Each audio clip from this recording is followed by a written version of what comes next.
All right, Mayor Kincannon, thank you so much for your time today. Thank you. We're in the middle of a pandemic. It's a little chilly outside. We're keeping our social distance, but we appreciate your time. Let me start by asking just how are you doing personally, and then as mayor of Knoxville, it can't be easy governing under these social distant guidelines, all this going on. Well, personally, I'm doing fine. I feel healthy. I'm very fortunate to, be with my husband, and my daughter is home from school. My other daughter is a high school student, so we are staying home as much as possible. And I still am going to work because I need to run the city, and there's certain things that require my signatures and FaceTime. So I am going to City County Building, which is predominantly empty these days. We are able to continue running the city because we are able to conduct meetings via Zoom and other technical methods. We're working on city council meetings. We've conducted one in that way, and we're going to get better at it in the coming weeks.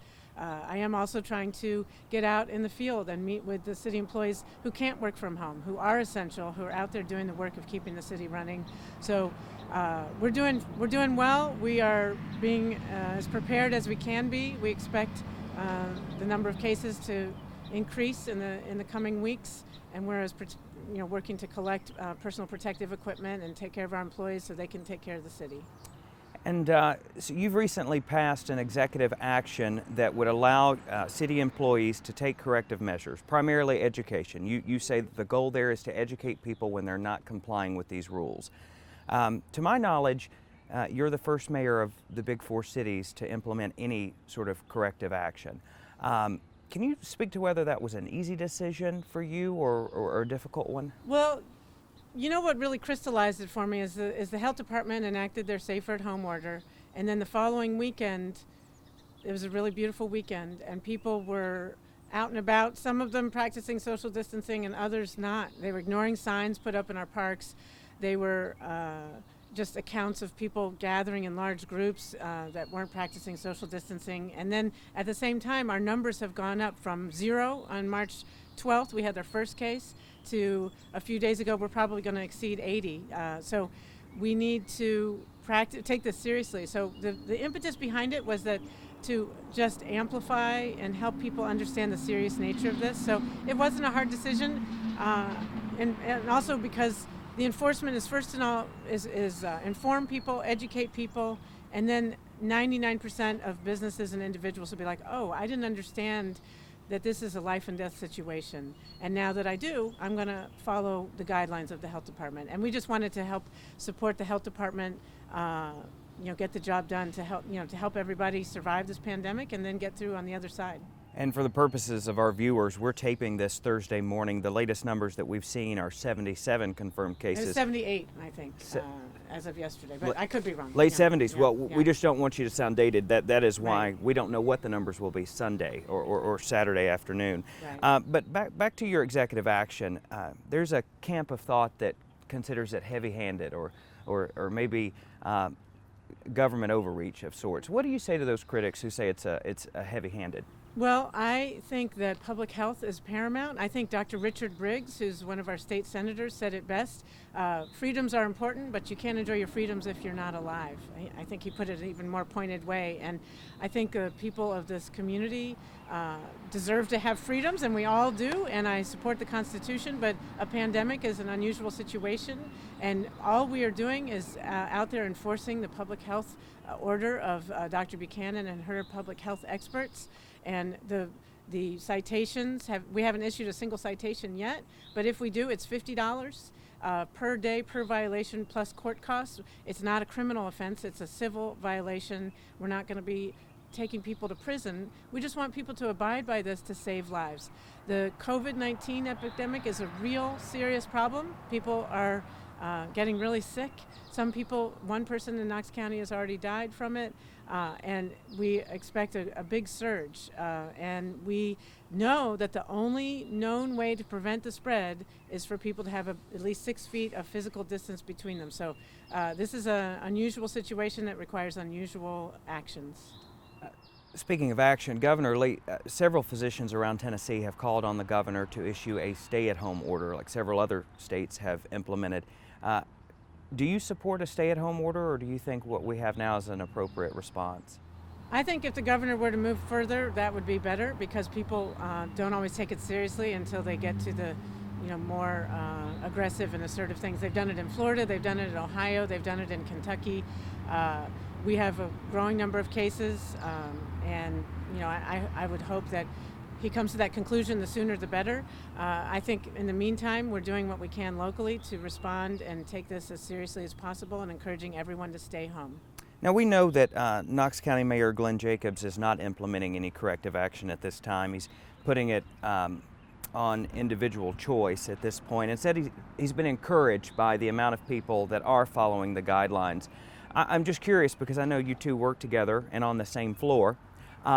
Is our city and our county government here, would you say you guys are a unified front? I think that we're working closely together. We are working together on personal protective equipment for first responders. We have the general idea that safer at home is is what we need to be doing. I believe that some people need an extra nudge.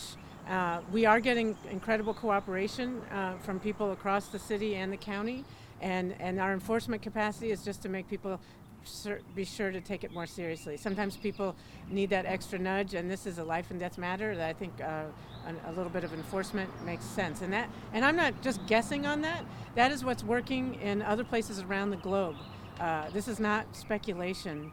When you hear what's happened in Italy, in Seattle, in New York, you see that what we've learned from people who are a month ahead of this is that safer at home, stay at home restrictions, closing down non-essential businesses, and asking people and urging people and even requiring people to stay at home except for essential trips. That's what stops the spread. That's what stops the spread. I've heard this, I believe, on the national level. Save lives, then save the economy, sort of in that order. So I know that your priority right now is education, making sure that we're complying and slowing the spread. But has anyone on your team looked at projections, looked at the long-term impact on our city? Absolutely. We are very conscious of that because we're assembling our budget proposal and our revenues are down dramatically.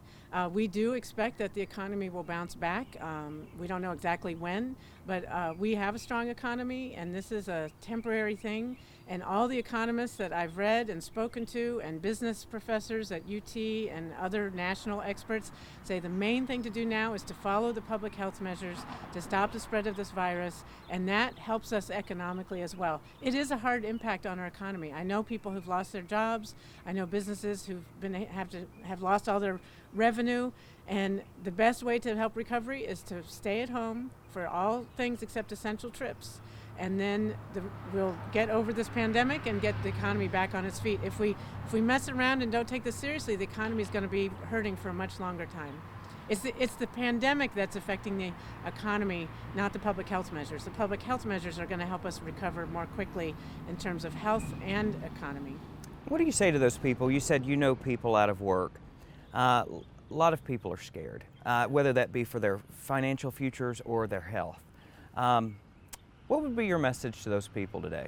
Well, my message first to landlords is to please be gracious and flexible in this time of community need. And I'm really pleased that KUB has said that they're not going to cut anybody's power off during this time, which is really helpful. And I hope that many landlords, both commercial and residential, are understanding that people have lost their incomes and can't make the rent at this juncture. I'm also hoping to work with community partners to put some kind of rent assistance fund together. We're working on that. We're working on support for small businesses. We're communicating with our legislators in D.C. and Nashville to get state and federal support for the economy for both workers and business owners. Is that something you could mandate if I've seen some states implement no eviction policies. Is that something the city could? The city doesn't have authority to interfere with landlord-tenant law. That's a county and state jurisdiction. But I think we have a lot of authority as leaders in this community to encourage people to do the right thing. And I know a lot of landlords are being gracious and flexible, and I hope that all of them are, because we need to take care of each other in this time and to love our neighbors and be kind and and try to be patient as we all work through this and deal with the health crisis and then have the economic recovery. There are payment plans, there's loan forgiveness, there's mortgage forgiveness, there's rental forgiveness. There's a lot of ways that people can approach this in a way that's humane and understanding. And we're also going to try to get help from state and federal sources too. I think I hear you saying, Mayor, we're going to be okay, let's just stay at home. Yeah, we're going to be okay. We need to stay at home. That will shorten the pain of this and also help us get back on our feet faster. All right, so I just want to sort of end today with a couple positive questions. The first, have you noticed anything within the city? A lot of people are coming together and helping in any way they can. What's been the most inspiring thing you've come across throughout this pandemic?